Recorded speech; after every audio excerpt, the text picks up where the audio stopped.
Toronto Blue Jays just sent a serious message as they come out following their day off after a fantastic series against the Braves, and they send a serious message to the MLB. We're going to break down that and discuss what it means going forward as this team continues their hot streak. And we saw a couple of insane plays today that you're going to want to stay tuned for on this episode. But before we get into it, folks, if you're a part of the 71% who aren't subscribed to the channel, this is the place to be for daily Jays content. Your guys' support has been unbelievable. Ladies and gentlemen, we had a day without baseball. The Jays come out and they send a message to the MLB. And I said in a video earlier this morning, I was talking about how good this team has been.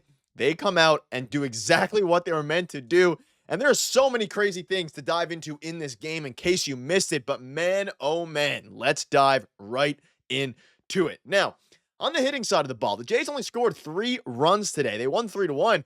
But what matters the most here is some of the plays that happened. And if you didn't watch this game, because of course it was on Apple TV, you're in for a treat because it was a very intriguing game. Let's dive right into it here. So Bichette went 1 for 4. Santander went 1 for 3. George Springer went 2 for 4. Kirk and Wagner both got hit, and then a couple hits for Wagner. And as it pertains to the actual offense, Vladdy, and we're going to dive into Vladdy in a minute here.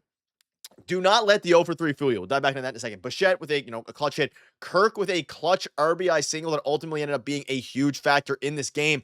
And George Springer in his return back after missing a couple of games, 2 or 3 games for injury, is huge. A single and a double. It was getting on base for the guys for Kirk to drive him in, and even Will Wagner contributing. But ladies and gentlemen, this team just feels different. And again, we're now 20 games into the season. The Jays are 12-8. The team just feels like they are playing together. And like I discussed in the video earlier today, you can check that one out after this one if you haven't already. Quotes from Chris Bassett came out like, this team feels together. Their bullpen is absolute nails. And Bowden Francis, which we'll dive into in a minute here, he had a great start. But the Jays, John Schneider decides to come out, make an interesting bullpen choice. We'll dive into it in a little bit. But man, oh man, it's as electric as it comes. And it's so fun watching Jays baseball where A, the team is easy to watch and actually confident, and B, you feel like they're never out of a game, and they're not scoring a ton of runs, but they're playing really good small ball. You think to the first inning, or the first, inning that they scored a run, it was a single, and then a steal by Bichette, and then I believe it was a fly out. We moved the runner over. It was maybe it was a Vladdy fly out or a Vladdy ground ball. There were so many hits in this game. And then, of course, there was a sacrifice fly by Anthony Santander to score the run. It was actually, I remember now, it was a ground ball by Vladdy to the first baseman, which moved Bichette over from second to third. And then Santander hit the fly ball to drive home Bo. And those are the type of runs that good teams manufacture. And the Jays in previous years relied too much on the small ball. This year, they're trying to hit for power. No home run tonight. They're still one of the worst teams in the league in home runs, but they're finding ways to win. And when your pitching is as good as the Toronto Blue Jays pitching is, no matter how you cut it, no matter how you slice it, the bullpen is fantastic. The starting pitching staff is fantastic. And once again, that was the case tonight. You can have games where you put up 3 runs on 7 hits, and the Jays got extremely unlucky tonight. Vladimir Guerrero Jr. hit 3 balls, 2 balls over 110 miles per hour, and another ball in the low hundreds. He hit a ball 120.4 miles per hour, which is the hardest hit ball of his career, and it was a ground ball to third base. He is getting some really bad luck to start the season. Of course, he had his first home run against the Braves there a couple games ago on Wednesday.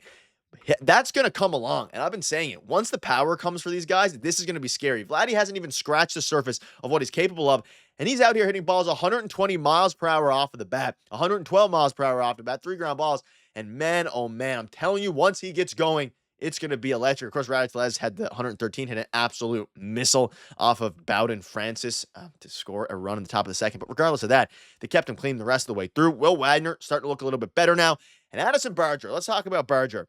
He, despite going 0 for 4, as you can see here, I can't see here, but he hit a ball above 100 miles per hour, I believe, as well, or, high 90s, 96, whatever it ended up being. He got a little bit unlucky as well, and he had 3 outfield assists. And if you missed this game, Barger's outfield assists saved the Jays at least 1 or 2 runs just by, simple fact that he gunned Rowdy Tellez. He's gunning everybody out. 3 outfield assists, and his arm is a big enough factor for him to stay in the lineup every day. And Addison Barger is a guy who, he swings as hard as he can. He hits absolute missiles, but the problem is those missiles, those rockets that he hits, yes, they're they're insane, they're beasts, but they've been finding gloves. And that's the unfortunate part of baseball sometimes. Vladimir Guerrero Jr. is finding gloves. Addison Barger is finding gloves. But of course, for Vladdy, you have the track record there. For Addison Barger, you don't really have that. So in a game where you go 0 for 4, he's 0 for whatever on the season, over 10. His defense tonight was so good. 3 outfield assists. His arm is fantastic. You need to keep him up and let him find it out. If he can be someone who just hits the ball really hard and plays really good defense, people are saying he could be the next, the left-handed hitting Jose Bautista. And I'm nowhere near ready to go that far, but the arm is very similar in right field. They play almost a similar right field in this brief stint there. Just a fantastic game for him. You see this here, how many lasers from the right field do the Mariners need to see before they stop running Addison Barger? Clearly the answer is 3 because, Rowdy Tellez got nailed, which was a pretty bad decision by him, but insane game for Addison Barger. I don't care if they went 0 for 4. I'm fine with this. And the fact that they sent David Schneider down, and hopefully when Dalton Varsho comes back soon, which I'll have an update on later, we're going to hopefully see, of course, Nathan Lucas sent down and not Addison Barger, because Barger has all the tools, and I'm hoping he stays up. Speaking of the pitching staff, just unbelievable. Bowden Francis, 6 innings pitched, 5 hits, 1 run, only 77 pitches. He went through the top of the order 3 times, and they sent down Mason Fluharty for the 7th inning. And with everybody rested because of yesterday's game, people were wondering, why isn't Brennan Little in there? Why isn't, I didn't love the call to put in Mason Fluharty. He only pitched 6 strikes and 15 pitches. He luckily got away with it a little bit there. Don't love the call by John Schneider. Don't know why he did that. But Chad Green came out, was electric. And then, of course, Jimmy Garcia to Jeff Hoffman. Jeff Hoffman, of course, finished the game. Didn't update there. Finished the game, by the way, with a 98. So he had 2 strikeouts tonight. A 98-mile-per-hour fastball up and in. Strike 3. The ump was pretty bad tonight as well on the Apple TV broadcast. The announcer was bad as well. Shout out to them, of course, but they made a lot of mistakes. And if you're watching the game, let me know down below. If you've made it this far, let me know what your thoughts were on the announcer. If you noticed a lot of the mistakes he was making, everybody makes mistakes. I'm not, hating on him for that. I don't love I love the actual way the Apple broadcast looks, and I think they can improve it a little bit if they maybe have some home broadcasters there, someone who understands the teams a little bit more. But regardless of that, off on tangent. Jeff Hoffman, fantastic. The back of the bullpen was fantastic. They gave up 5 total hits.